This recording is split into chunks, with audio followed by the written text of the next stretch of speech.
Hey, what's up, everyone? Um, David Lemieux just beat Gabriel Rosado by a 10th round TKO. The doctor stopped it. He had enough. After around like the sixth round,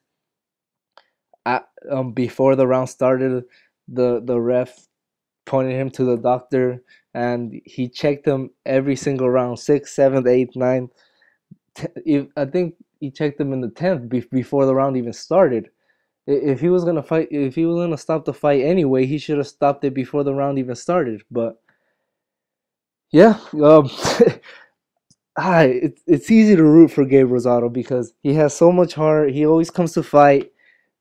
He he's flawed, of course, but that's part of the reason why we all love him. And he's human. He has a lot of losses, but he always comes to fight and he gives it his all, and he gives everybody a tough time, and that's why we love him. But it's a heartbreaker going for him, man.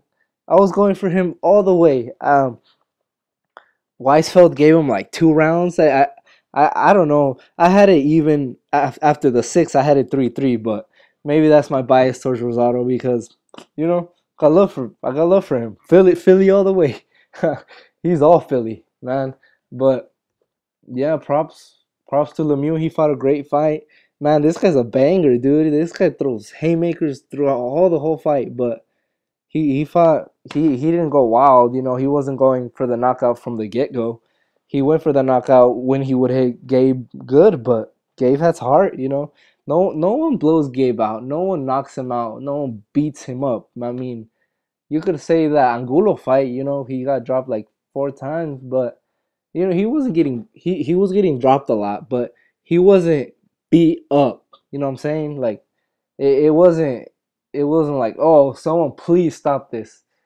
Maybe the Triple G fight was like that, but he was still getting Triple G with some good shots. Triple G didn't have a totally easy time with Rosado. But speaking of Triple G, could Triple G be next for Lemieux? That would be a hell of a fight. Better than this one, I'll tell you that, because I don't think Triple G will try to box him like Rosado did. Rosado had a good game plan. He came to fight. He would hit him he would hit him with good shots. He had a good uppercut throughout the fight. He would hit him with good combinations. He had good footwork, but man, it's like Amir Khan.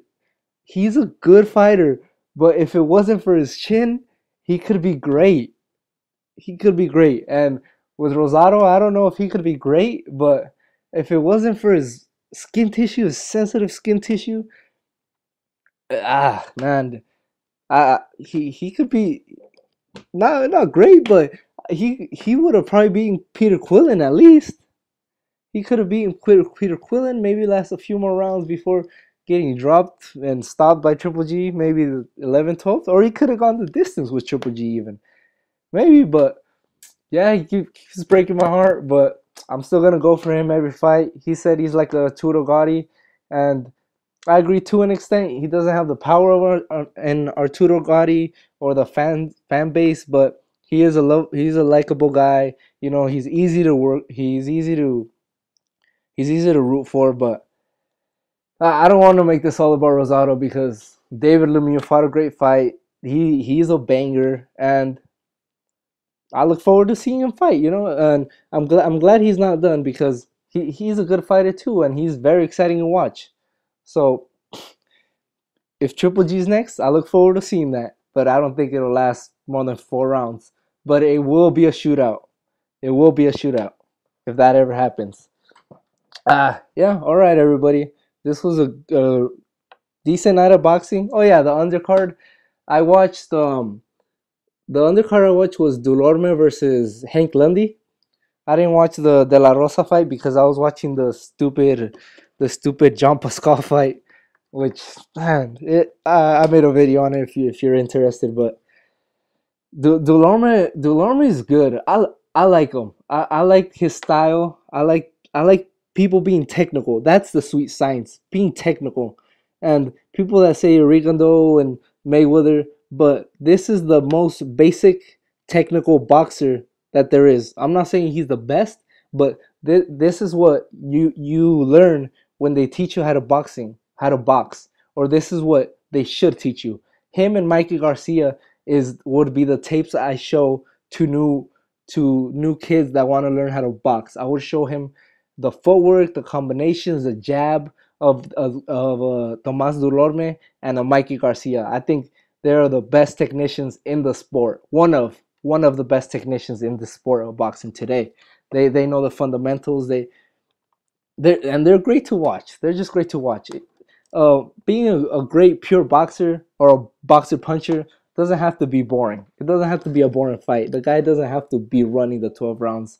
But this guy, he fought a good fight. Lundy, he turned it up the few rounds. You know, after the sixth round, he turned it up. He caught Delorme a few times, and he had Delorme clinching. He had Delorme clinching for a while for the last 8 9 rounds. But I thought Delorme pulled it off. I gave Hank Lundy 3 rounds, and he dropped him the first round. I just love the way he fights. I love the way he fights, and I don't know how good he could be, but I'm glad these fighters coming off hard losses, hard knockout losses. That shows that they're willing to keep fighting, and they want to be great. They want to be great fighters. So, uh, um, yeah, a good night of boxing. If you watch the De La Rosa fight, tell me how it went. I believe he got knocked out in the fifth, but just tell me how it went if you saw it. Yeah, and I look forward to next week. Next week's gonna be a busy night for sure. All right, guys. See you next week. Peace.